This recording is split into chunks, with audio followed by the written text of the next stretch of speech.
మేషరాశి జాతకుల పైన ఒక స్త్రీ కన్ను పడింది. చాలా ఘోరం జరగనుంది. అక్టోబర్ మాసంలో 12వ తేదీన ఈ ఘోరం మొదలు అవుతుంది.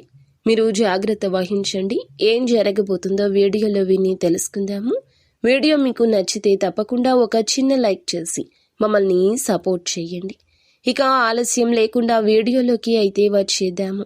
ఒక రహస్యమైన శక్తిని కలిగి ఉంటుంది ఈ రోజు ఎక్కువగా ఈ రాశి జాతకులకు కొంచెం ఆటంకాలు, ఇబ్బందులు, మానసిక ప్రశాంతత లేకుండా కలత చెందే అవకాశం ఉంటుంది. నెంబర్ 1 వశీకరణ మాంత్రికురాలు జ్యోతిషాలయం.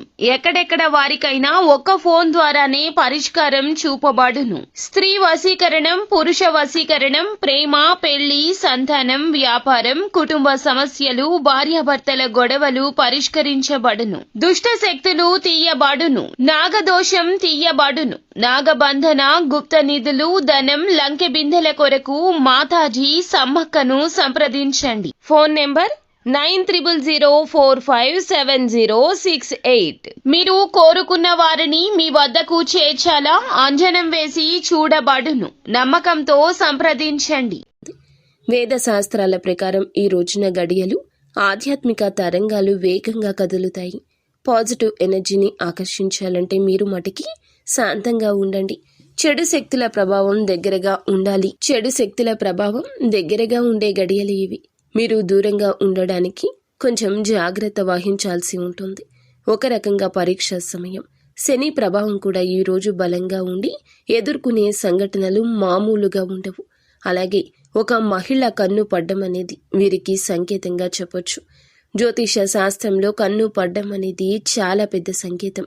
ఒకరి చూపు మీ మీద బలంగా తాకితే అది దృష్టి దోషం. కొన్నిసార్లు శుభప్రదం కూడా అవ్వచ్చు. చాలా ఎక్కువ సార్లు మాత్రం సవాళ్లకు సంకేతం. ముఖ్యంగా మీకు సమస్యలను సృష్టిస్తోంది. ఈరోజు ఒక మహిళ చూపు మీ మీద పడుతుంది. అది మీకు తెలియచ్చు, తెలియకపోవచ్చు. కానీ ఒక పరీక్ష ప్రారంభం అని మాత్రం అర్థమవుతుంది.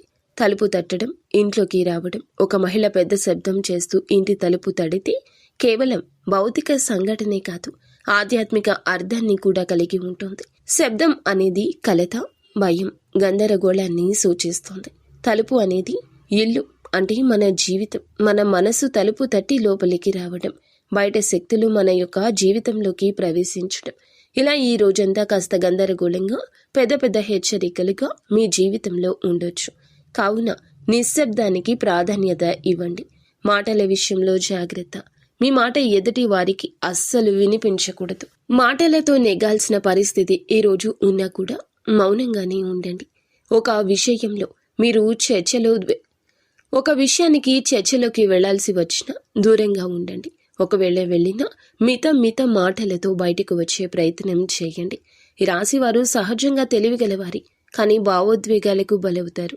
ఈ యొక్క గుణమే ఎదుటి వారిని మీకు ఆకర్షించేలాగా చేస్తుంది. ఎదుటి వారి యొక్క కన్ను కుట్టేలాగా చేస్తుంది. ఈరోజు ఆ మహిళ మీ యొక్క ఉన్నతి భరించలేకు, మీ యొక్క మంచితనాన్ని భరించలేకు, లేదా మంచిగా ఉండేవారికి కూడా కొంతమంది శత్రువులు ఉంటారు కదండి, అది ఆ స్త్రీ కూడా కావచ్చు. కావున జాగ్రత్తగా ఉండండి.